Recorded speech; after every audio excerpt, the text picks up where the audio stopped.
Love this podcast? Support this show through the Acast supporter feature. It's up to you how much you give, and there's no regular commitment.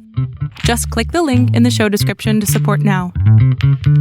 You're locked in. Look at what we have here, folks. To the only show that matters. The cream of the crop. Duke loves Rasslin. And there is no one that does it better than your host. I have come here to chew bubblegum and kick ass. The Duke. And I'm all out of bubblegum.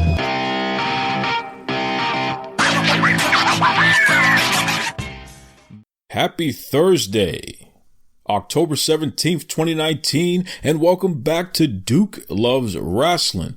That's right, Jack, this is the show about pro wrestling and everything else. Man, we have an action-packed show today. Kevin Lemanowicz, this is the guy who is not only a meteorologist, but he's also a lifelong pro wrestling fan. That's right. He's at the local Fox affiliate, Boston 25, and he's going to be joining us today. And boy, I love talking to Kevin. He's a great guy. I think you're really going to enjoy that. We also have Alan Rolette of River Horse Wrestling Photography. He's back. He's got some great stories about his crazy life. I can't wait to talk to Alan again as well. That'll be fun. But before we get to any of that, here is my exclusive conversation with WoW Superheroes star, the world's greatest attorney, Sophia Lopez. Everybody knows Sophia Lopez, literally the world's greatest attorney. She means serious business out there, folks. And if you've been watching WoW Superheroes, you have seen this woman has had an influence on pretty much everything. I mean, especially when it comes to the WoW Superheroes Championship. I don't know how she does it, but I need to get to the bottom of this, especially after last week's episode. So, without further ado, welcome to the Duke Loves Rasslin podcast, the world's greatest attorney, Sophia Lopez. How are you, Sophia? Hi, Duke. Thank you very much for having me. I'm doing wonderful. Excellent. And listen, I got to put this disclaimer in here, and when you sent me that letter, that first-class letter, and you let me know that if I say anything negative about the world's greatest attorney, Sophia Lopez, that I was going to get sued, I just want you to know that I've held up my end of the bargain. I have never said another mean thing about you ever again. So please don't sue me, okay? You know, I won't sue you. I like people that they have awards. You know, that's what we, in the old times, that, you know, we were worthy if we have awards. And I like that you are a man of your word, Duke. That's right. That's right, because I just don't want any problems, especially with somebody who has as much influence as you. So let's take a trip back here. In episode 2 of WoW Superheroes on Access TV, you somehow, some way, managed to convince WoW Superheroes champion Tessa Blanchard to skip everybody else. She skipped the Beast. She skipped Jungle Girl. She skipped Havoc. She skipped everybody else. And instead, she defended the WoW Superheroes Championship against your client, Serpentine. Talk to us about that. How did you pull that off? Well, as everyone knows, I'm the greatest attorney in the world, and I love my clients, and I will do what it takes for them to get just the championship matches. And I cannot say much because I'm a lawyer, so I have to reserve a lot of my strategies. But one thing I can tell you, I am the mastermind of WoW Superheroes.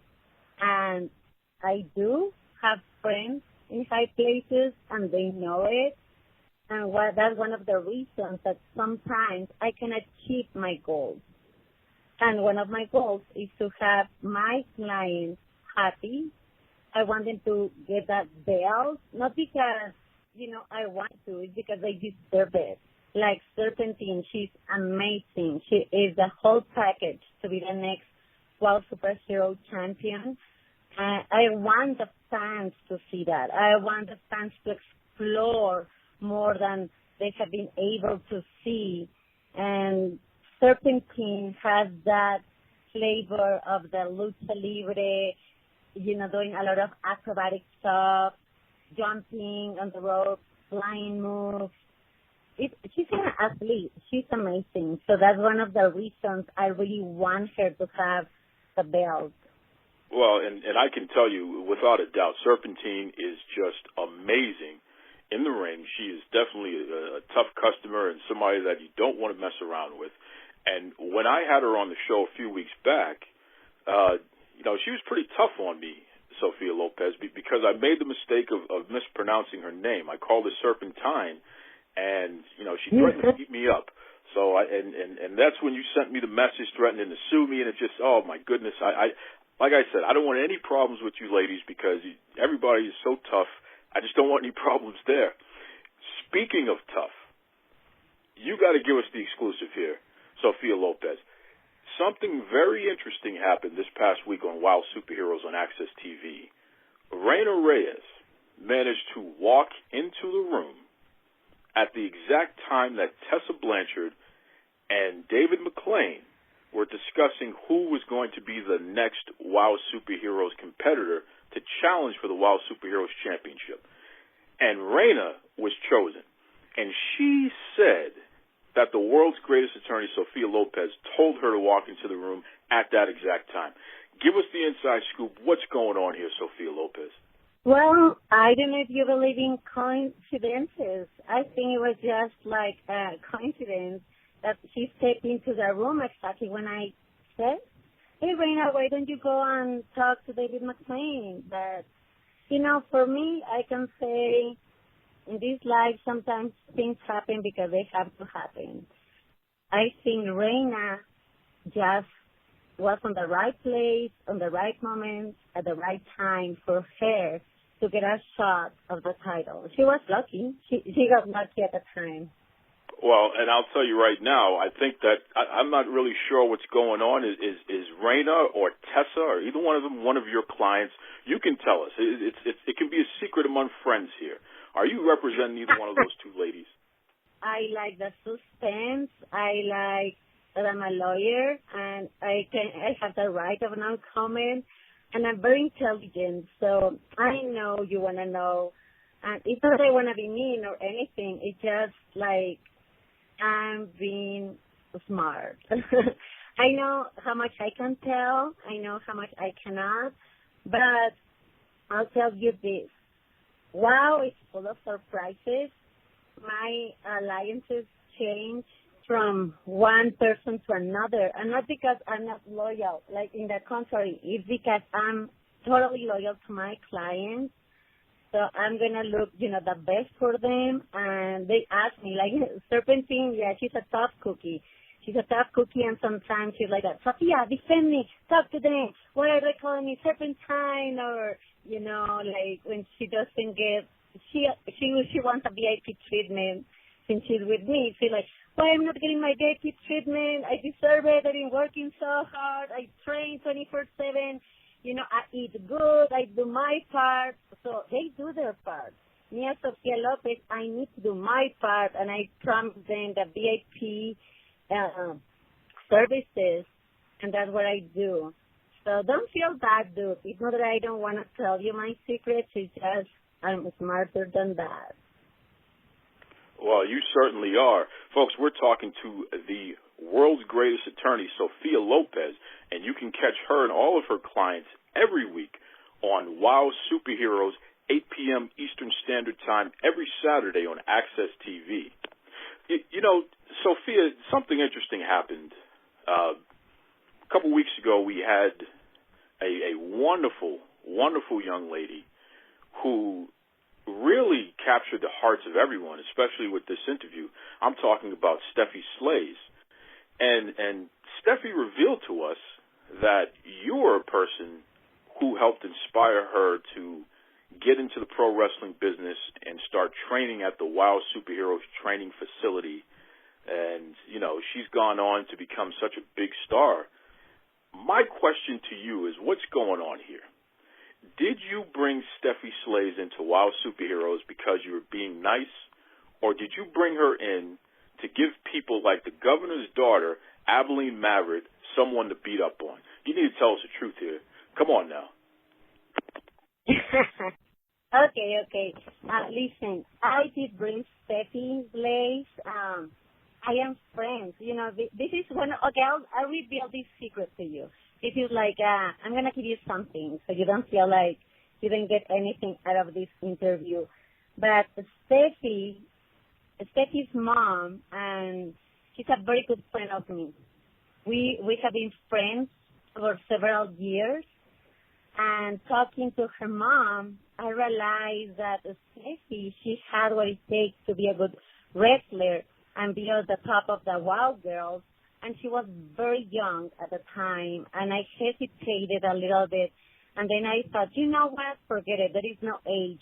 There is no taboos. People are going to make it because they're going to make it. So I called Steffi's mom, and I said, come with me. I'm going to introduce you to David McLean. I want you to bring your daughter, and she deserves a shot. So she showed up at the training facility, and they did really like her. And she was still very young. And me as Sophia Lopez, the greatest attorney in the world, I haven't represented her because I thought she was a rookie.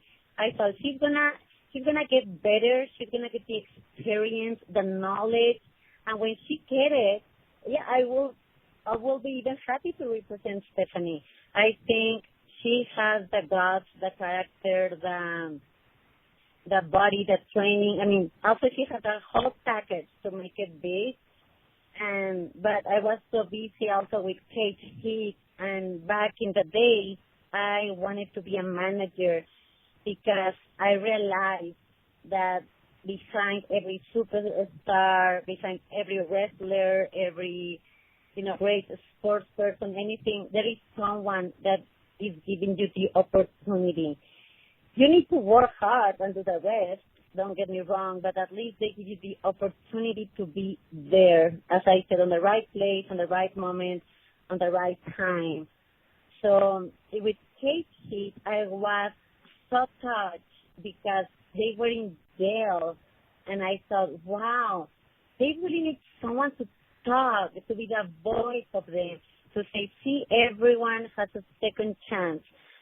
Don't hang up or don't on your dreams, don't quit on your dreams, because everyone needs that second chance. So I was so focused on them that I let Steffi do their thing, start training with Selena, start learning, start pursuing the titles.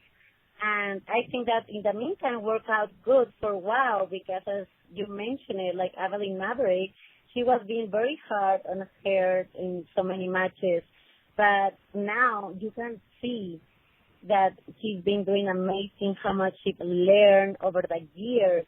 And also that teaches a good lesson. No matter, how long does it take, if you pursue it, if you're persistent, you're going to get it. And sooner or later, I think Steffi is will be more like one of the favorites to get that belt. And also I'm happy, that her mom and me, we decided and set up this meeting for her so McLean get a chance to meet her and everything back in the day. Yeah, absolutely. And listen, shout out to Steffi Slaves, and shout out to Steffi Slaves' grandma, who at 82 years old, she just recently became a United States citizen, which I know Steffi and the family are very excited about that. So that's pretty cool. It's interesting, Sophia Lopez. When I watch Wild Superheroes, first of all, it's on Access TV at 8 p.m. Eastern Standard Time. So we call that primetime television, right? I watch Wild Superheroes, and I see people like yourself, the world's greatest attorney, Sophia Lopez. I see the Beast.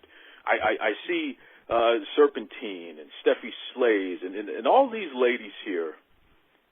There is so much diversity, and we're showing women in such a strong, positive light, including yourself, somebody who was the mastermind in Wild Superheroes. There wasn't too long ago where we didn't see women shown so positively on primetime TV, especially here in America. Talk to us about that, the fact that, even yourself, you're somebody who is a trailblazer. You know, you're within a situation where you're inspiring others and you're showing that a woman can be strong, that she can control things, that she can help people reach their goals and their dreams, and you get to do that every week on Wild Superheroes. How does that feel to be such an inspirational figure? You know, I feel a great honor because I love WOW because, as you said, WOW has that diversity. We have that diversity of every background. Like one of my other clients is Nikki Krampus. She's from Norway, and I've been in Norway, and I like the country, I like the people, and I said, why not? Like, I'm going to take her as my client, and I even fix her visa. And they have a different story that from people from Mexico, we know, you know, different culture, like food, everything. And I said that the world needs to know her. The world, I saw something on her, and I thought the world needs to know Nikki Krampus. And as Nikki, the lioness, as Steffi, Serpentine, a Tessa, the world needs like a Tessa, needs a beast, needs like a jungle girl. The whole world needs all of us because we represent the diversity, and also that makes us special.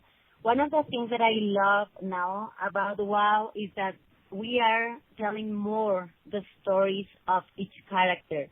I love that part because when the people, they need to know, the fans, they need to know that we have a purpose, that we just don't go and step on the ring just to fight for fighting. We have a purpose.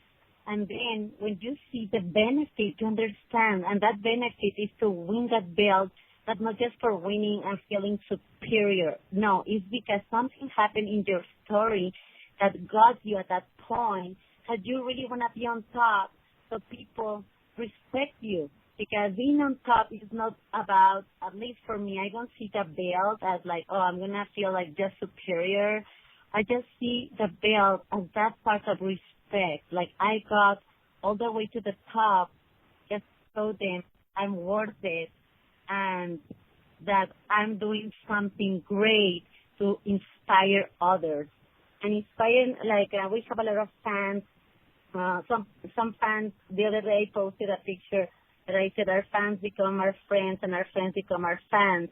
And that is totally true. And I love that part because I do connect with fans. Sometimes I'm very bad, I have to say, answering the direct messages.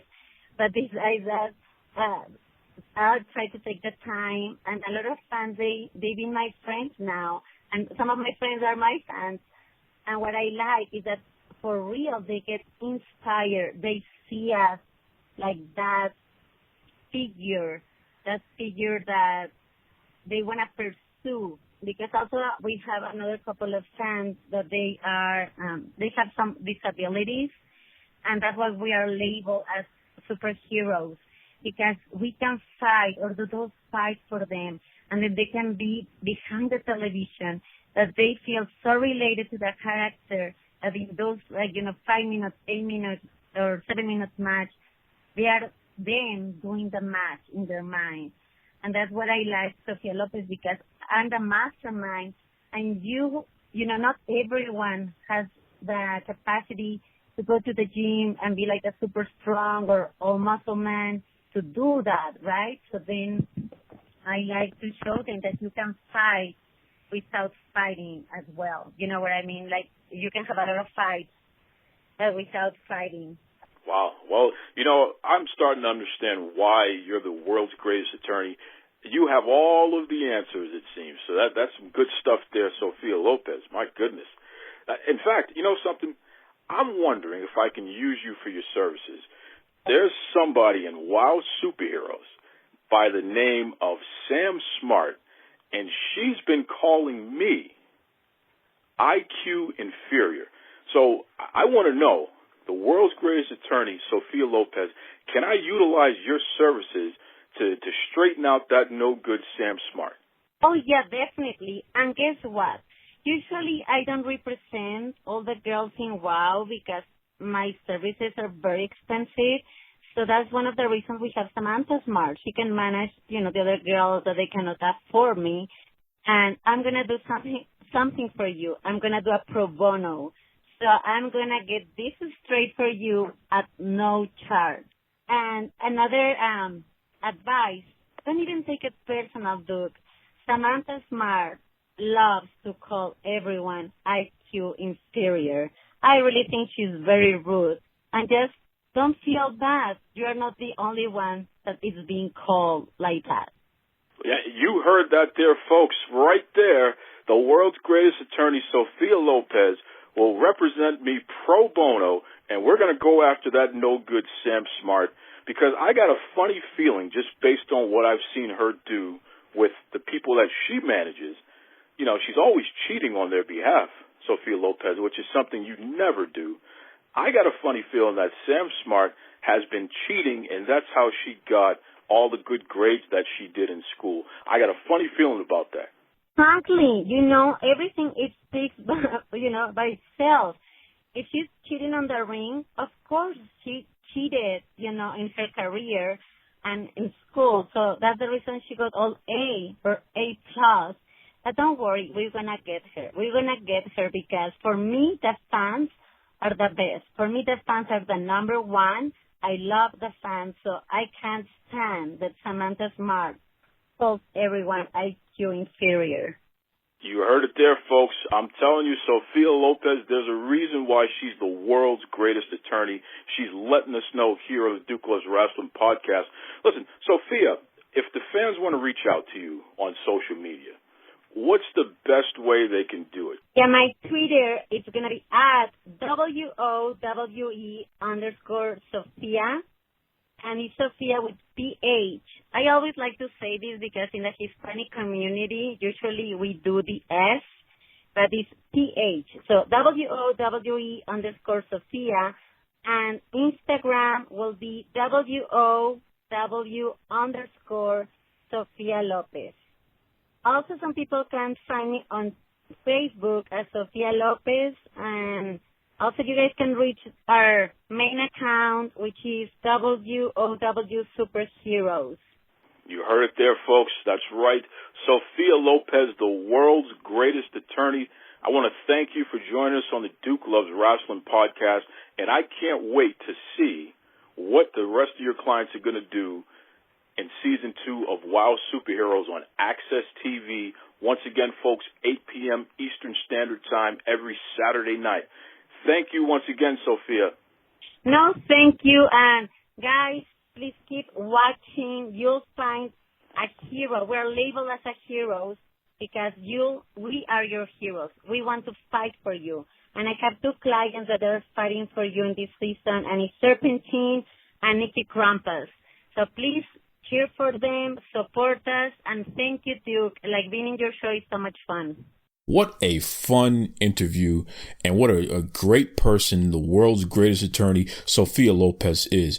And I'm telling you, once again, folks, you can check her out Saturdays, okay? 8 p.m. Eastern Standard Time, Access TV. We're talking about the hot show that everyone's talking about, WOW Superheroes. That's right. And, like she said, she has Krampus and she has Serpentine, a few other affiliates that she doesn't name all the time. You'll just have to wait and see. But Sophia Lopez, she's the puppet master of WOW Superheroes. There's no two ways about it. I don't know if David McClain realizes this, but everybody else does. Sophia Lopez is what's happening, Jack. That's for sure. That's right. Speaking about what's happening, October is just a crazy, hectic month for me.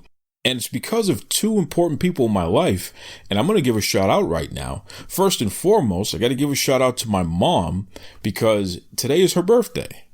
So happy birthday, Mom. She's 21 all over again, which is pretty awesome. So happy birthday, Mom. Hope you enjoy the day. Hope you continue to enjoy your fantastic life. I love you. All that good stuff there. And I also want to give a shout out to my sister, Queen Shari. Saturday is her birthday. So her birthday's on the 19th there. And she's pretty awesome in her own right as well. And she is a big supporter of the show. She's always let me know what's good, what's not so good. So shout out to Queen Shari. She's awesome. Happy birthday to you. Happy early birthday, I should say. You got that right. We're talking about strong, fantastic women from Wild Superheroes. Strong, fantastic women in my personal life, your personal life. That's what it's all about, man. Let's celebrate everybody. Why not? You know, and it's funny because this week I saw some interesting stuff going on.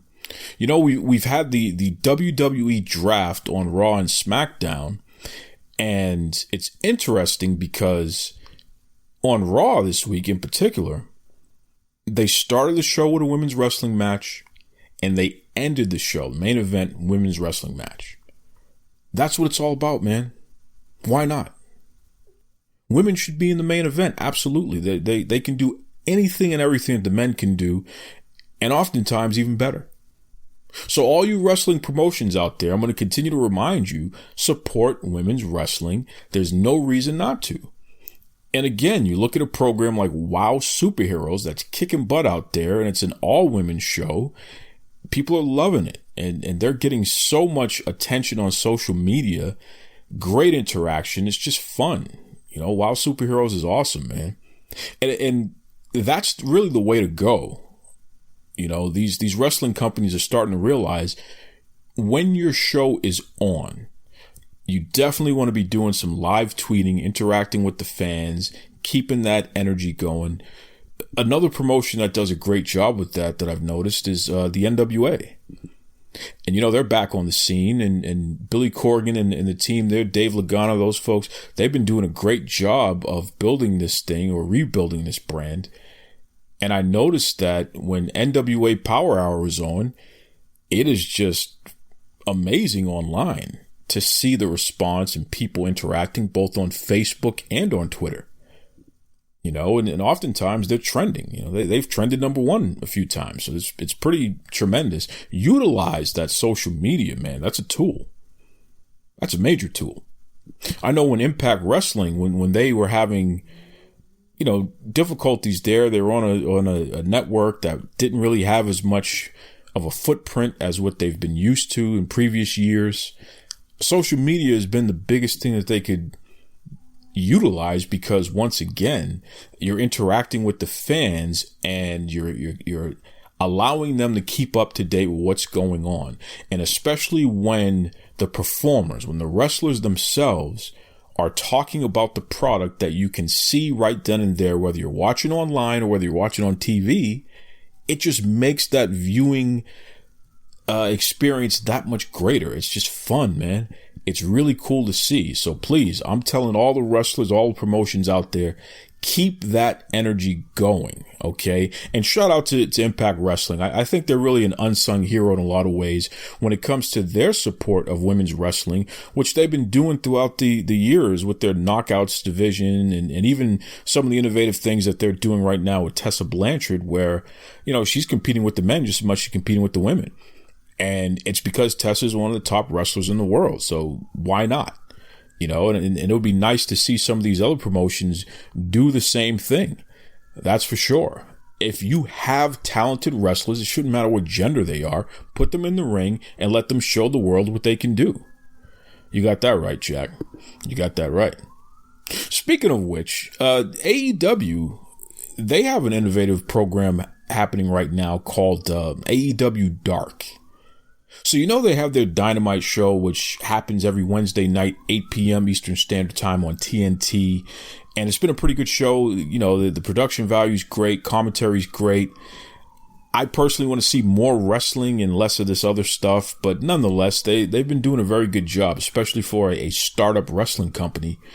But their real crown jewel is their Dark program. And this is where the matches that you don't see on TV, the dark matches, they tape them and then they create a new program out of it and they put it out there online and what have you. It's a very good show. In fact, this past week they had Taz. You remember Taz from ECW and WWE, and he's a commentator in Impact. Taz was a guest commentator on Dark and he did a great job. it's just fun, man. It's good stuff. Good stuff. I'm really impressed with that show, and I still feel AEW needs to get their act together when it comes to two things. Number one, promoting women's wrestling more. Should be more than one women's wrestling match on your TV show. And number two, where are the people of color, especially the men singles wrestler, where are they as it relates to the title picture? You know, at the very top, you're pushing 8 people who are not people of color. And it just doesn't make any sense. So, you know, these are some things I can improve upon. Nonetheless, the things that they are doing well, production and commentary, it's great. It really is. So there's that. You know, there's a lot of stuff going on, man. A lot of stuff going on. A lot of top stories. I know that Chris Jericho, who's the AEW champion, he just announced he's going to be in the next Jay and Silent Bob movie, which is great news. Unfortunately, he also announced that he's going to be playing some kind of KKK character, and wait until you see what happens to him. I guess he's going to get his comeuppance, which, you know, that's great. But Jericho made a big mistake, man, because he actually hashtagged KKK in a tweet, which was just, I don't think he was thinking, but it's just like, oh man, what are you doing? Don't bring any attention to those folks, please. So, I don't know. It just, these things happen. And it's just a reminder that whether it's you or somebody running your social media, you really need to be aware of what you're doing and understand your influence and utilize it in a manner that is constantly representing you and the brand that you care about and that you want to present to the world. Just keep that in mind, folks. It's very important. Very important. You know, another thing that's very important is Total Divas. I've really been impressed with this season of Total Divas. Ronda Rousey and Sonya Deville, they've brought some breaths of fresh air on that show. And it's really interesting to see Sonya and her journey and things she's going through. You know, she's a lesbian woman and she has some MMA experience as well. She's an interesting person. She's really an interesting person. And I think that there are a lot of fans who are behind her and they want to see more of her. So hopefully WWE does the right thing and continues, from a wrestling standpoint, continues to put her in situations where she can thrive and show more layers of who she is. Because on that Total Divas show, that's for damn sure what's happening. I mean, she's really an interesting person. And then you have Ronda Rousey, who is completely different from whatever you could have imagined. When you see her in her natural habitat, you know, with her family on her farm and things that she does, you know, she's awesome. Like, Ronda is just she's an interesting person. For somebody who can beat the hell out of anybody anytime she wants, to see her shoveling crap and taking care of the farm, and, you know, she's very loving to her stepson and her husband, and Ronda is a cool person, man, in a different way. She's not a star in terms of how she presents herself. She presents herself as a very humble, laid back, cool person. So I got a lot of time for Ronda Rousey. She's great, and I'd love to see her come back to WWE. Hopefully that happens once she feels it's time. But I know Triple H said that it's definitely going to happen. Hopefully that's true, because I'd love to see it. I'm a big Ronda Rousey fan. I really appreciate her, and I love what I'm seeing on Total Divas from her. She's fantastic. So shout out once again, Total Divas, Ronda Rousey, the whole crew, Sonya Deville, love them. Love them, love them, love them. Okay, you know, those are just a few top stories there, and I don't want to belabor this because I have on the line my man, Alan Rolette, River Horse Wrestling Photography. It's going to be a great conversation, and in fact, it's going to be a two-parter. So let's jump into part one. Let's hear a little bit more from Alan Rolette and his journey, even beyond photography. Check it out. How important is it for wrestlers to update their promo pictures, and how often should they update those promo pictures? Well, the biggest complaint that I'll hear from from promoters or people who are trying to put shows together is, I can't believe this person sent me an iPhone picture of themselves. as a promo picture, or I can't believe they sent me a picture of them, 7 years ago when in an old gimmick, or they had to have gotten new gear since then, that kind of thing. For everybody, it's a little bit different. I mean, some people don't change that much. I did some shots of Shannon Moore, and he literally got one picture. I see that one picture everywhere all the time, and it suits him. It works just fine. He looks the same. It is the same gimmick. It's the same everything, and it works. Other people, I know people who get new gear every 2 weeks, new gear every 3 weeks, and and it's bright and it's flashy and it's shiny and it's beautiful, and you want promoters to be able to see that this is the image that you can have in the ring. This is the image that's going to be on your poster. So some people shoot with me once a month. Some people shoot with me once every 6 months. Some people shoot every couple of weeks. It depends on how much you want to invest in yourself. I remember this wrestler who went on an Italian tour and was wrestling in Italy. And I didn't know there were big promotions in Italy, but apparently there are. And he said, hey, the last shots that we did were the ones that I submitted that got me the job to go on this Italian tour. Like, good pictures will do that for you. We're talking to Alan Roulette of River Horse Photography and River Horse Wrestling Photography. It's interesting, Alan, and first and foremost, the last time I had you on the show, the response was just so positive, so tremendous, because you're such an engaging, genuinely nice person, and that comes across anytime somebody hears you speak, and of course when you post your videos of you taking your shoot, and even some of the wrestlers, they post videos of you taking shots of them and what have you. It's very clear that there's a genuine positive atmosphere going on there. What do you attribute that to? Where does that come from, where you're able to make people feel so comfortable, especially when you're dealing with athletes who oftentimes are wearing very little while you're taking photos of them? Well, it's a process. It takes a while to get people to feel comfortable with you. That's the first thing. Especially female wrestlers. I mean, they put up with so much insane garbage on the internet that another guy shows up that they don't know with a camera. They don't know what to expect. They don't know what they're looking for. Like with anything in life, you have to pay your dues. And it means being ignored sometimes, and it means being questioned sometimes. It means being tested sometimes.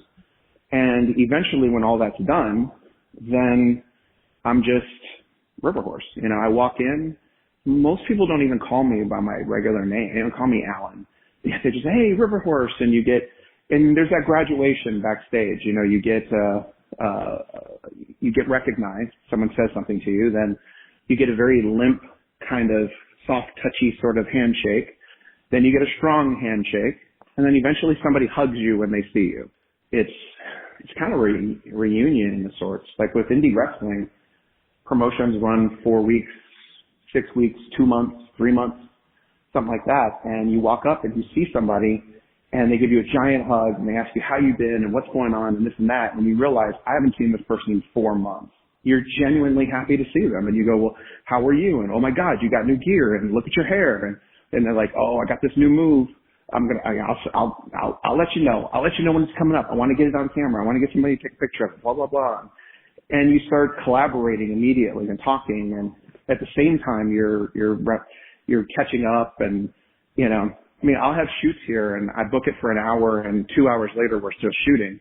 It's because we spent an hour talking and chit-chatting. I just did a shoot with Sophia Ramirez Castillo. And we were 100% saying that this is going to be a 2-hour shoot. This is it. She had 4 outfits, 3 other outfits that are going to blow your mind when those pictures drop.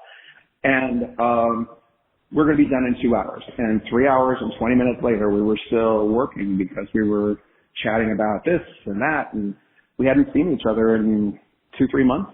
And we just chat. I mean, the occasional text every once in a while, but we spent more time talking than we spent working. So that's what I'm talking about, because I hear that, because I do my research now. You got to understand something here, River Horse. I do not have a guest on this show unless I do my research, and then I do follow-up research as well. And you definitely have a reputation of just being a genuinely nice person, a person that people are happy to work with and happy to have you as a person taking their photos. You're a person who's had an interesting life because photography is not always your main bread and butter. No. Talk to us about two other parts of life in particular and just how vastly different all three of these mediums are. So you're at photography, but before that, you were a teacher, and even before that, you were in the military. The story as I was growing up constantly was, you have a college fund. There's a college fund waiting for you there. There's a college fund waiting for you. So I hit my senior year, and I was working and making money, but I was spending mine because I didn't think there was any wasn't any reason. I'm going to college. I'm getting ready to go to college. Hadn't taken the SATs. Hadn't taken anything. Like, just very poorly prepared by the folks, and kind of almost let down a little bit by the school system too. I mean, I don't blame them completely. It's my parents' responsibility, but it came time close to graduation, and my dad's like, one Saturday he got me up, and he goes, "Come on, get in the truck. We're gonna go." We had a pickup truck at the time. So I'm just riding in the passenger seat, doing just almost like when we used to take the dog for a ride. I'm just riding, aside from I don't have my head out the window with my tongue in the breeze, but I'm just riding and looking and riding and looking. And we pull up to this big building and get out and walk up to the building and walk in. And on the left-hand side were all enlistment offices. And he's like, "Pick one." And I'm like, "For what?" And he goes, "You're going to go into the military." And I'm like, "What?" Like, I had no clue. Like, he was always saying, "You're going to college, you're going to college, you're going to college." He goes, "Well, we just don't, we don't have the money to send you to college." And I'm like, "What about the college fund?" He goes, "Oh, we just bought this new truck, and I got this whole new giant component stereo system, and, this, that, and the other. And, we're just running short. And, it's like, your mom says you're not even ready to go anyway. Like, you haven't taken any of the tests." And I'm like, "I didn't know I had to take any tests for, So he's like, "Pick one." And I'm like, I have not given this any thought. I have not anything. They used to blanket test all the students for the ASVAB, the Armed Services Vocational Aptitude Battery test, to see what you were good at. And they would blanket test people, because they just assumed we're all poor kids. We're all going to the military. And, I was like, "I'll show them. I'll go to college." So here I am with the military recruiter, and I'd gotten a really good score on the ASVAB, like a crazy good score on the ASVAB. And it had pointed me in some directions that I might want to work in. Medicine and teaching was one, psychology was another, blah, blah, blah. And I'm like, I really honestly have not given this any thought. And he goes, "Well, just take the doors as they come then." So we went to the first door, and that was the Air Force, which technically, if you're a really smart person, that's the one to go to. Lots of technical stuff, lots of medicine, lots of just great stuff. And they were closed. They were out to lunch. So we went to the next one, and that was the Marine Corps. And my father had served in the Army and had a problem with Marine Corps guys. So that was out of the question. We weren't going into the Marine Corps. And the very next office that was open was the Navy. And literally an hour and a half later, I was signed up and on the delayed entry program, and I was waiting till August 21st to go to Chicago, to go to Great Lakes, Illinois, to do my initial training. And it was surprising. Like, I had signed up for the medical corps.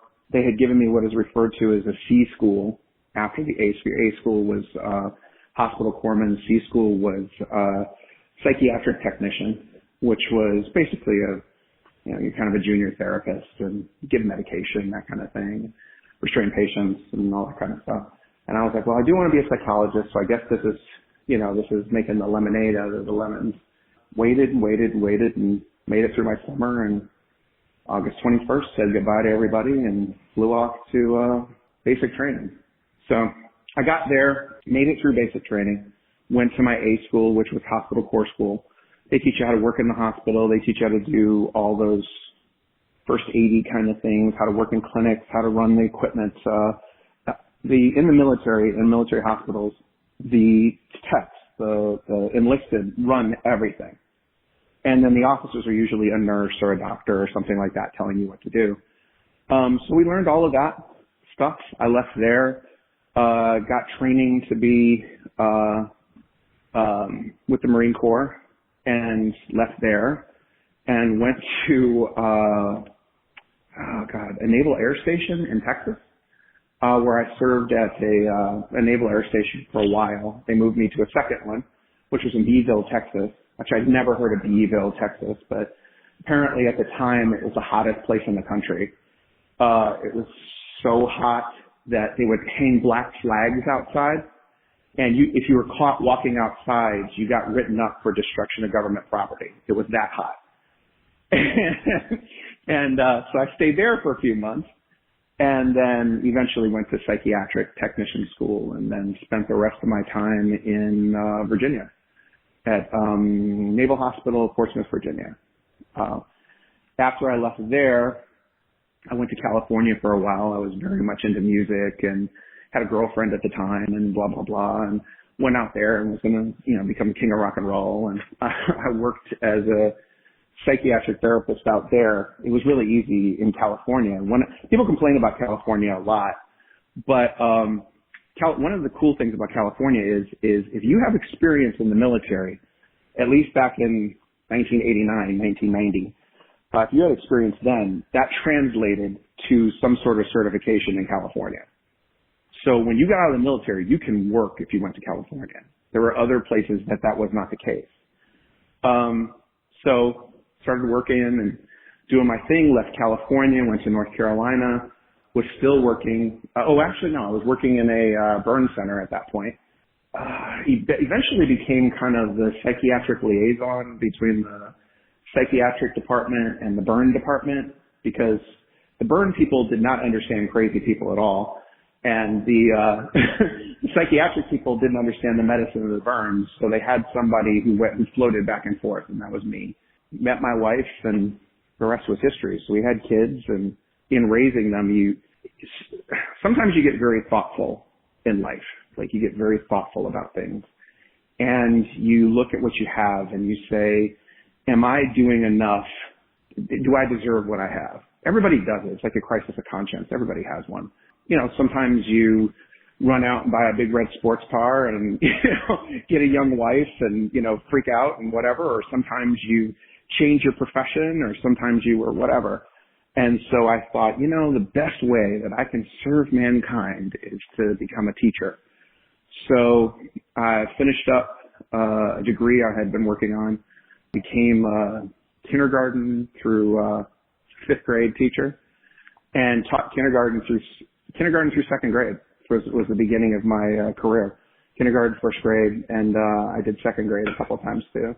Then you kind of wake up from your stupor and realize, you know what, maybe I want to, have more adult conversation. Maybe I want to educate. I want to teach. I want people to really learn. And it's great to teach kids their colors and numbers and stuff, but I want to get in there. And so I changed professions to high school. I moved to high school and eventually moved into the accelerated placement program, which is kind of like high school, college.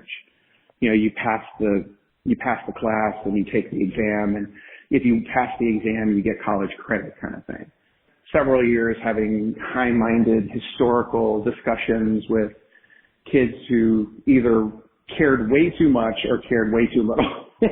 There wasn't much middle of the road. They were either like, I need this for college, and this is the most amazing thing, and they absorb it like a sponge, or they are kind of like, I'm just here because my counselor said if I take this class, it'll be easier to go to college. So did that for a while. Eventually ended up in the charter school system, great school, Compass Middle Charter School, and taught middle school for a while. But at the same time, realized that if I put half the effort into something for myself that I put into teaching other people's children and sort of being a servant for others, if I served myself a little more, I would probably be a little happier. And realized getting back to what you're saying in an incredibly long, roundabout way, by doing photography, I am serving the greater good. And I know it sounds trite and it sounds silly, but when you show people their pictures for the first time and you show them how you see them and you see the look on their face, it is priceless. And you fix things, you spackle cracks in them, things that they believed about themselves. I've had people say, I didn't know I was this beautiful before, or I didn't know I looked like this, or what did you do to this picture? This is not how I look. And I'm like, it is how you look, and it's how I see you. And so, for the first time in an incredibly long time, every time I post on, River Horse Photography Alan Roulette on Facebook, or River Horse Wrestling Photography Alan Roulette, every time I repost a picture or I post a picture, I always write the same thing. I love my job. Because you never hear anybody say, I love my job. You do hear it, but you don't hear it enough.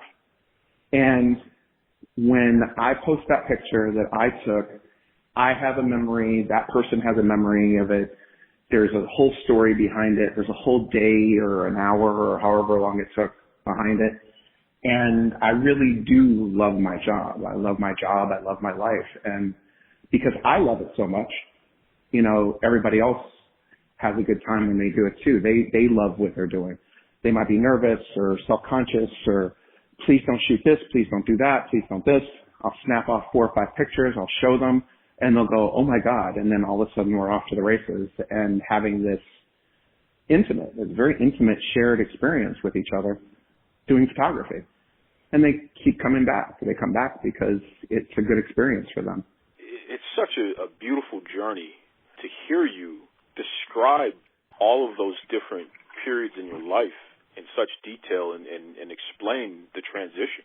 I guarantee you 99% of the people who have been your clients have no clue that you're in the military and you're doing, psychology and then you went on to education. I knew about the kindergarten stuff and what have you. I didn't realize you did all different levels of grade school, from kindergarten all the way up to high school. Yeah. So that is just tremendous. And again, it definitely shines a light on how you're able to do what you do today with your own business, this River Horse Photography brand and River Horse Wrestling Photography, and make people so comfortable. Because, like you said, you're showing them themselves in a manner that maybe they weren't even able to see before. Right. And that is just tremendous. That is just it's interesting because one of the things they tell you in education is you can only teach the children that you're given. You can't teach the children that you want.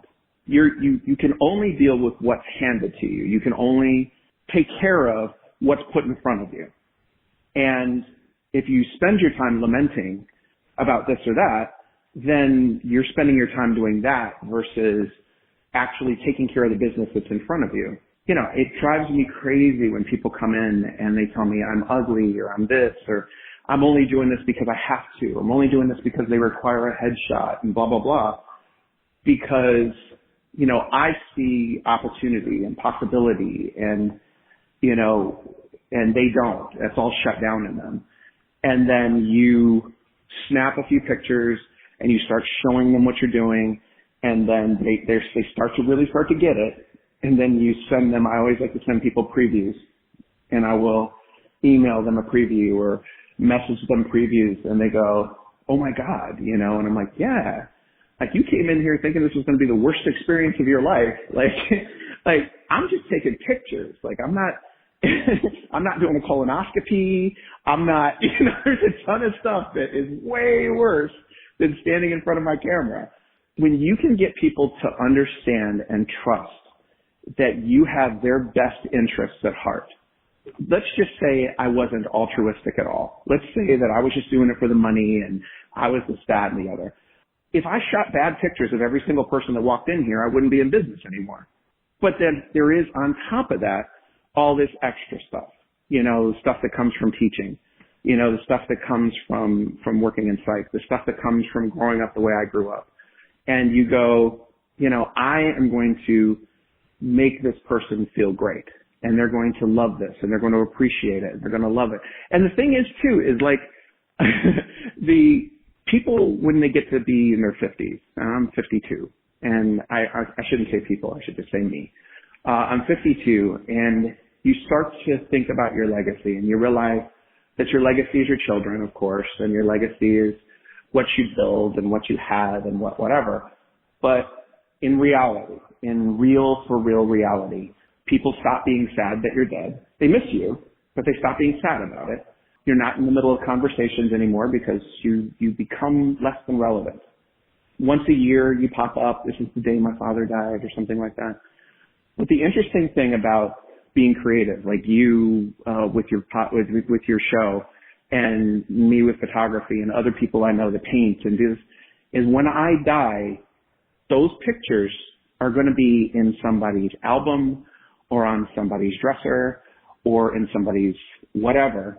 And then when they die, those pictures will be given to somebody else. You know, see, this is a picture of great grandma when she won the such and such championship, and this is a picture of her with grandpa, and they decided to get these pictures done out in this beautiful park. That's a piece of me that's going to live on for beyond the time that I shoot the picture or I'm dead.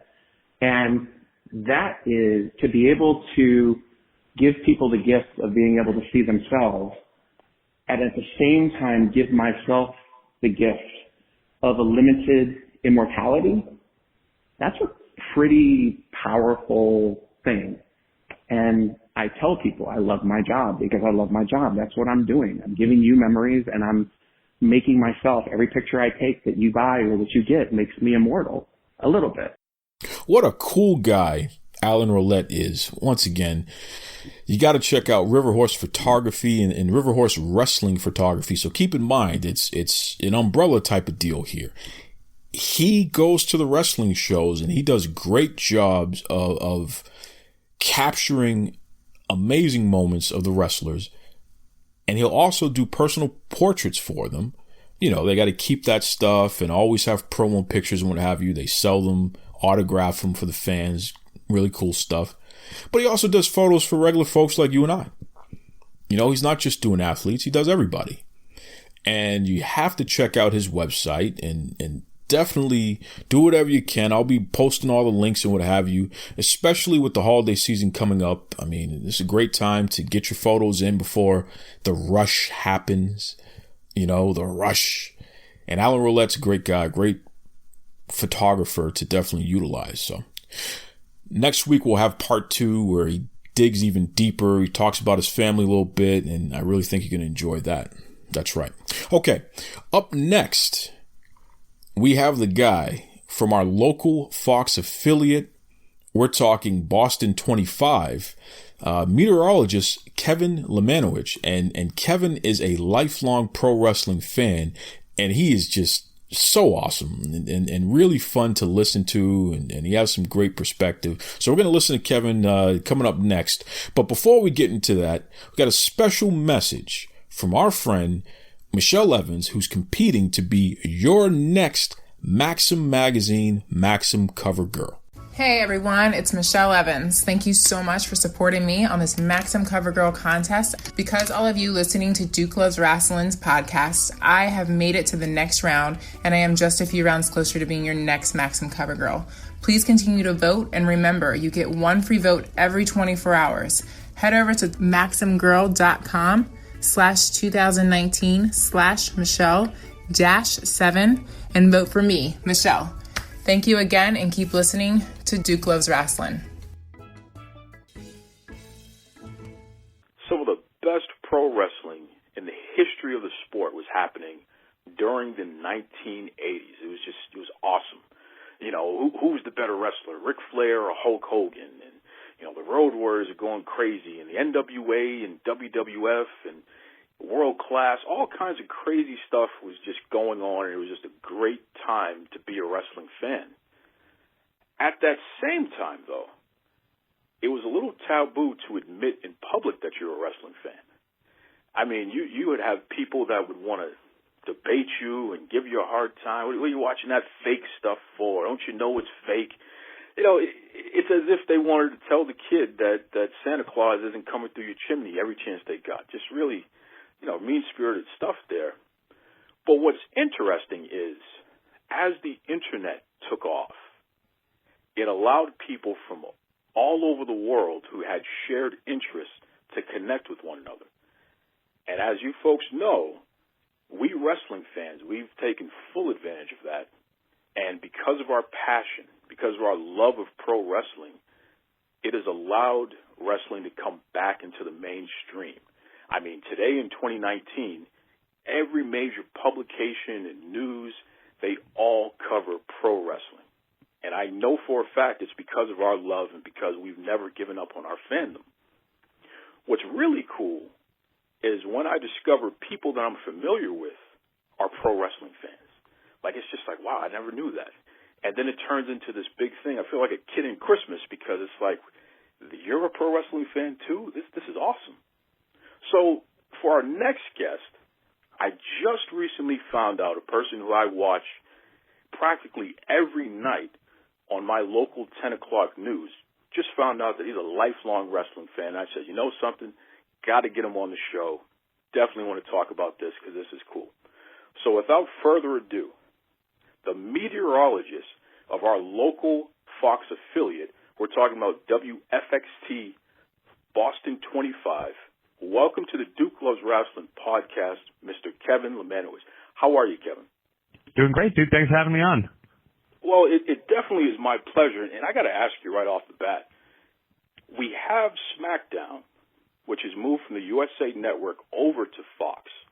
And, you're the meteorologist here at our local Fox affiliate in Boston. Talk to us about that. I mean, you're a lifelong wrestling fan, and, you have your job, which is your passion, and now you have wrestling, and you have an opportunity to kind of blend the two. Talk to us about how that feels. Oh, it's wonderful. When we first heard about Fox doing this several months ago, I guess almost a year ago, and knew that it was coming, I just couldn't wait to try and do something with it. And I did not waste any time. The first week it was coming up, and I kept pushing, we need to do something that can tie it in with our newscast. Bring the show's on, and SmackDown is on just before our newscast. So SmackDown's 8 to 10, and we're on 10 to 11:30 for news, hour and a half of news.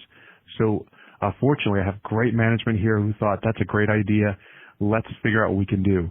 So they sent me down to New York City, and the week leading up to the first SmackDown Live on a Friday night, Fox News Channel was interviewing different superstars every morning. And the first morning, Monday, was going to be the then champion, Kofi Kingston. And what people may not have known around here is that Kofi Kingston grew up here, went to Winchester High School just to the northwest of Boston, was a wrestling captain for a team that's known. Winchester's a powerhouse wrestling program here in Massachusetts. And then he went to Boston College, and he graduated from there, which is actually where my son graduated from also. So there was that connection. And what a great tie-in. Now we've got the champion, the WWE champion from the area, SmackDown happening on Friday night on our station just before our newscast, which I knew would do killer ratings for us. It did. And I'm a wrestling fan. People don't know that side of me. They don't know that side of my personality, likely, because like you were saying, growing up, that's not something you kind of shouted from the rooftops because it was kind of taboo. People thought it was kind of strange that you'd be a pro wrestling fan. Well, when we had that connection, we had Kofi right there in front of us, and he was going to be there, and Fox News said, sure, come on down. I was able to go to New York, go into the ring with him outside of Fox News Channel and interview him, and he couldn't have been a more spectacular person and a great guest and a great interview. We were able to put that together. We even interviewed a gentleman who does a radio broadcast on Sirius and had him as part of our stories. We made it into something. And the reaction has been pretty incredible, dude. Just like yourself, a lot of people like saying, really? Kevin's a wrestling fan? Never knew this about it. I've been on this station for 23 years, and nobody knew that about me. So it's been a wonderful, eye-opening experience.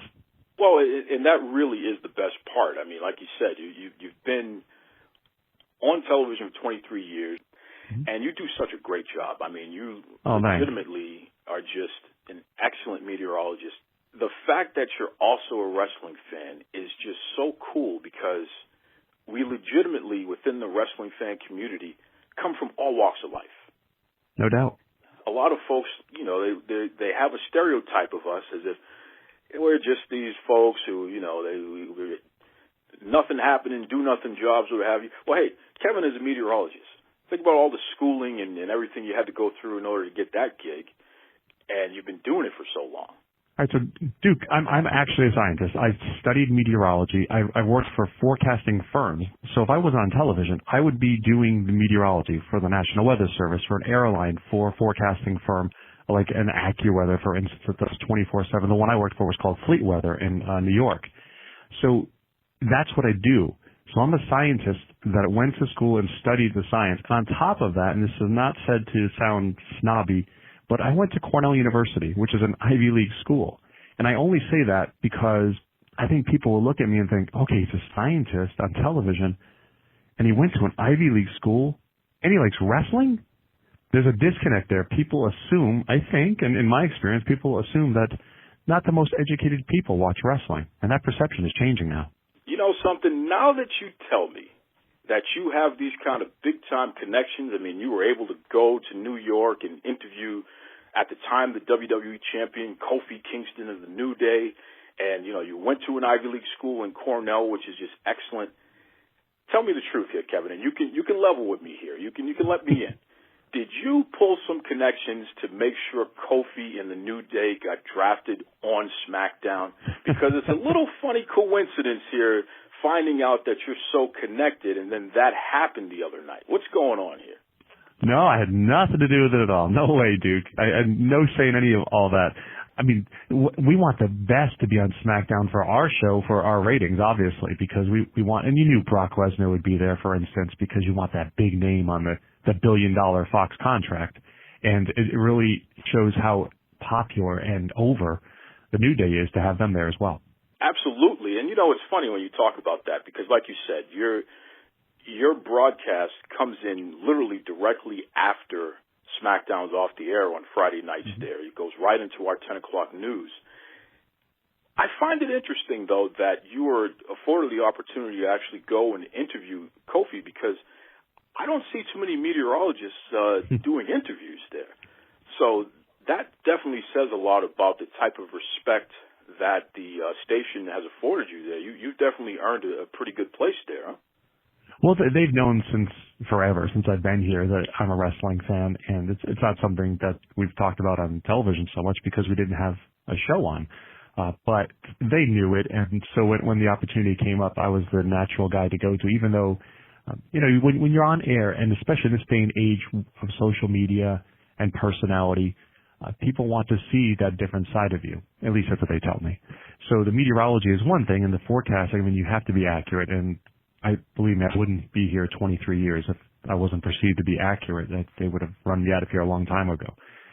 But to be able to show the other side of your personality that actually goes along with the product that's on the air was a great marriage of the things to come. And we were happy to do it. And like I said, management just was right on board with it.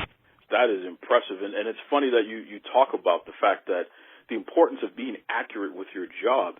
It's sort of like pro wrestling in the sense that you can be a baby face today, or you could be the bad guy tomorrow if you say there's going to be a foot of snow and then we only get a couple of flakes there. So that's pretty wild there.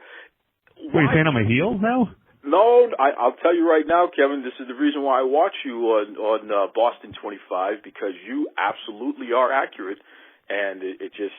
You've been a hell of a lot more accurate than non-accurate, so it's worked out pretty well for everybody there. I trust you. Thank you. Why pro wrestling, though? Of all the things to be passionate about and choosing an entertainment medium to care about so much, why pro wrestling? That started with my grandfather and my father. Bringing me to local areas around here. For instance, there used to be a show, if it wasn't weekly, it was bi-weekly, in Attleboro, Massachusetts, at a place called Jack Witschke's Sports Arena. And it was, gosh, if you would watch a movie with the old men wearing their fedoras and smoke-filled auditorium, cigars in hand, this was the place. And, you know, my grandfather would get in shouting matches with some of the other men there when wrestlers were doing certain things.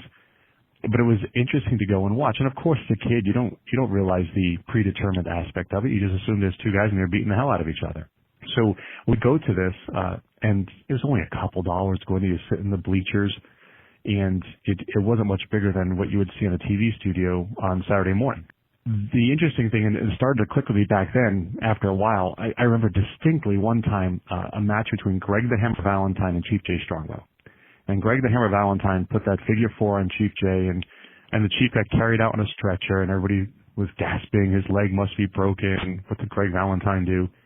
And maybe a week later, maybe 2 weeks later, the same match happened on television, and the same thing happened. Greg Valentine put that figure 4 on Chief Jay Strongbow, got carried out on a stretcher, and then the storyline happened of him having a broken leg. He was on crutches. And so it was almost like they were practicing that storyline at Jack Witchke's. And that didn't really click as this must be predetermined. I hate to use that F word, but predetermined. So just as a young person, but later on in life, I realized, wow, that's what was happening there. But they would bring me to the Worcester Memorial Auditorium also. Maybe once a month there was wrestling there out in Worcester, Massachusetts. And of course, the bigger places like, I lived in Eastern Connecticut. So Providence was like the big city to me. Providence and Worcester were big cities to me growing up. But we'd go to the Providence Civic Center, which is now the Dunk. We'd go to the Worcester, we went to the Worcester Auditorium, but later on the Worcester Centrum, which I think is a DCU center now. And of course, only one time I went to the Boston Garden. And that one time I went to the Boston Garden, Tito Santana won the Intercontinental Championship. So that was quite a thrill to see as well, live in person. And of course, you leave there thinking, there's no way he's really going to be champion. I didn't just watch a championship change hands. But sure enough, yeah, they showed the highlights of it on TV the following week, and it was a legit championship change. So it was, growing up, it was part of what we as a family did. My grandfather, my father, myself, and my uncle too, who would take me often. And it just became something that I did. Duke, you couldn't really watch wrestling except on Saturdays, right? In the morning usually? Absolutely. But, and in fact, I believe it was our local Fox affiliate later on that was carrying shows like Wrestling Challenge and things of that nature here in Boston area. So it was starting to get on a mainstream channel. But when I was a kid, I would literally go to my grandfather's house and sleep over because his town had cable before mine did. This is back in the late 70s now. And or maybe even early 80s, but either way, I would go to his house because at midnight on Channel 9 out of New York on cable, they would run wrestling. It was always a week ahead of the local here.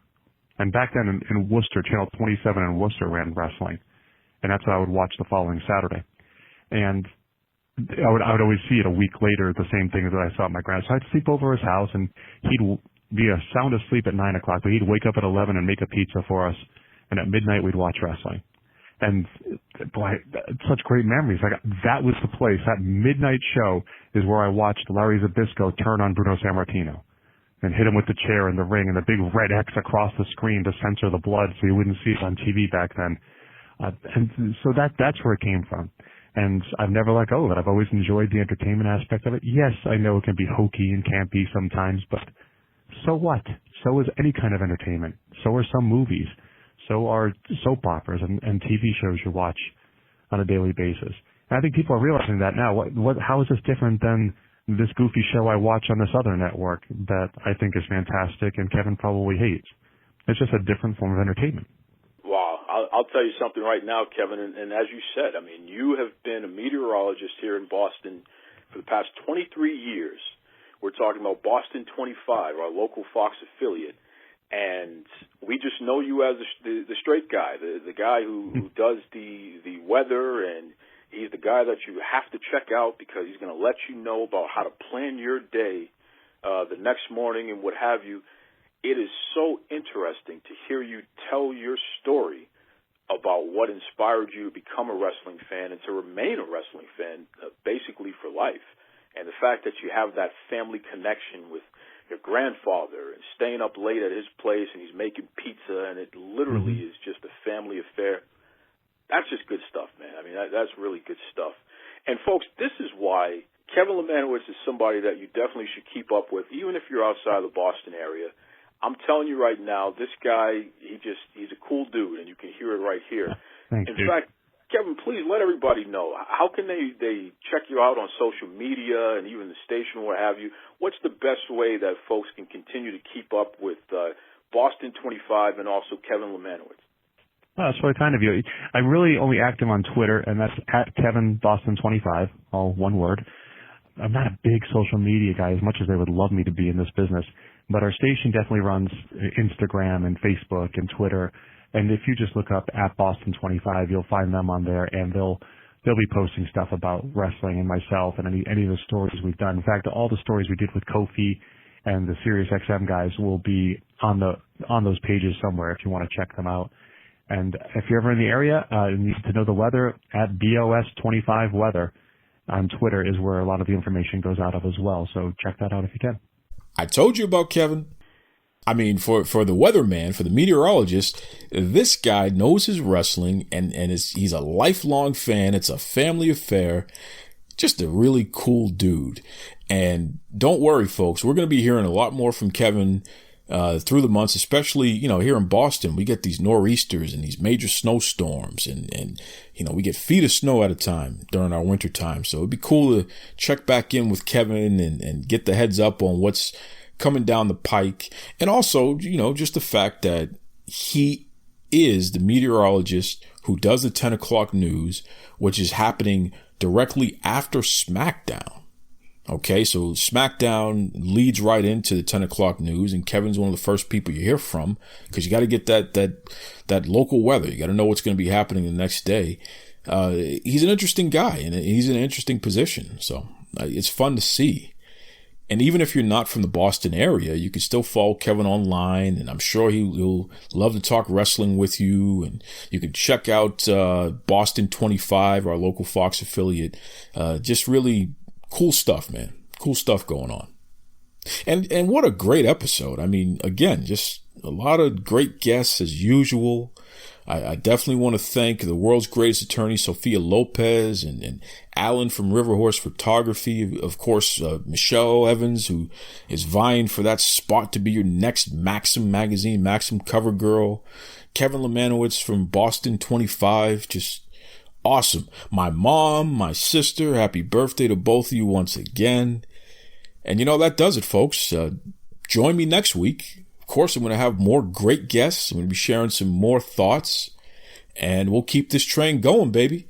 I mean, I really love the energy. I love the fact that everyone is continuing to stay on board with Duke Loves Rasslin. We're on Spotify now, and we're even on iHeartRadio. Can you believe this? We're on iHeartRadio, their radio app, where they have podcasts and what have you. Duke Loves Rasslin is on there now.